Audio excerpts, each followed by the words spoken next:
বৃহস্পতিবার পবিত্র রাতে কেউ যদি এই দোয়াটি 100 বার পরে কোনো দিন পৃথিবীর কোনো মানুষের কাছে তার হাত পাততে হবে না, পৃথিবীর সব কিছু তার পায়ের নিচে আল্লাহ হাজির করে দিবেন।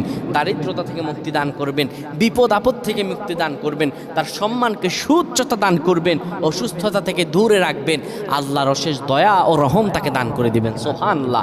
বৃহস্পতিবার রাত এটি গুরুত্বপূর্ণ রাত। এই রাত সপ্তাহে একদিন আসে। আরবিতে রাত আগে আসে, দিন পরে আসে। সুতরাং বৃহস্পতিবারের যে দিন গিয়ে রাত, এটি বৃহস্পতিবার রাত নয়, এটি শুক্রবারের রাত, এটি জুমাবারের রাত, এটি দোয়া কবুলের রাত, আল্লাহর কাছাকাছি হওয়ার রাত। সুবহানাল্লাহ। এই বৃহস্পতিবার রাত আল্লাহ তাআলা বান্দার দোয়া কবুল করেন।